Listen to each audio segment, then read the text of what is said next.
Hey, my reactor, so I'm back again with Women of the Bible, Gomer. Her character, though a married woman, she carried on numerous love affairs, crediting her lovers for the gift of her husband has given her. Her sorrow, to have become the symbol of spiritual adultery, a picture of Israel's unfaithfulness to God. Her joy that her husband continued to love her despite her unfaithfulness. Her story. The man stood at the door, craning his neck and peered through the half light. His limbs felt stiff and cold, despite the desert heat that still warmed the narrow street. Other than a stray dog curled in a knot against the wall of a neighborhood house, he saw nothing. It was too late for a woman to be walking the streets alone. But then, she wouldn't be alone, would she? He didn't want to go inside yet, to listen to the absence of her shadow, to lie down on an empty bed. By noon tomorrow, the news of her betrayal will fill every gossip-hungry soul in town like squeal in a pig's belly. Hosea, the man who would steer the nation with his prophecies, couldn't even control his wife. He felt grief and fury like a storm breaking inside him. He had meant to guard his heart. He had never intended to give himself so completely. His pain was the worse for loving her so well. For Gomer had squandered his gifts, mocked his tenderness, and allowed herself to be seduced by other lovers. Hadn't God warned him and instructed him to go? Go, take yourself an adulterous wife and children of unfaithfulness, because the land is guilty of the vilest adultery and departing from the Lord. He had named his children Jezreel, Lo and Lo-Ami. Each successive child measured the growing rift between husband and wife. Hosea wondered whether he had been even farther the last two. The word of the Lord that had filled Hosea's mouth now troubled his soul, rushing back with appalling force. So this was how God felt about his own people. Bitterly betrayed, cut to the heart, disgusted, outraged. His tender love, his every gift meant nothing to a people unarmed with Canaanite gods.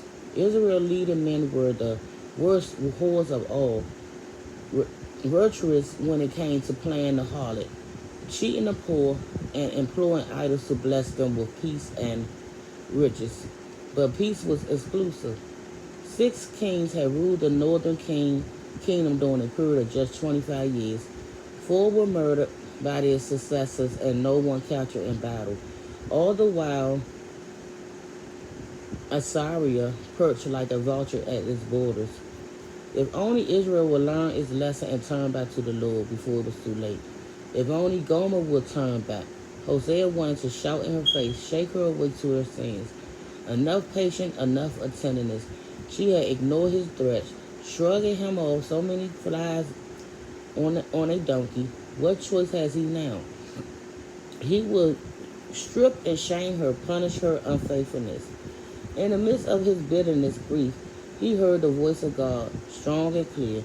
Go, show your love to your wife again. Though she is loved by another and is an adulteress, love her as the Lord loves the Israelites, though they turn to other gods. So Hosea took back the wife he couldn't stop loving, and the word of the Lord transferred Lo-Rama and into Rohama, and Lo-Ami into Ami. The story of Gomer and Hosea betrayed God's jealousy for his people. For the first time, a prophet dared to speak of God as a husband and Israel as his bride. But this is a tangled love story, one in which God's heart is repeatedly broken. Despite his pleas, regardless of his threats, Israel will not turn back to him until after the northern kingdom was destroyed by Assyria a few years later. Still, the knit together lives of Hosea and Gomer were a living reminder to the Israel of both God's judgment and his love. Hosea's beautiful words still move us as we think about the church today, about our own unfaithfulness and God's forgiveness. I will betroth you to me forever. I will betroth you in righteousness and justice. and love and compassion. Let us acknowledge the Lord. Let us press on to acknowledge him. As surely as the sun rises, he will appear. He will come to us like the winter rains, like the spring rains that water the earth.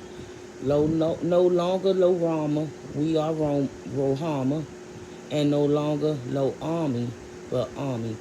For our Maker has become our husband, the one who punish our sins, but love us still. And I will be back with another Woman of the Bible story by my reactors.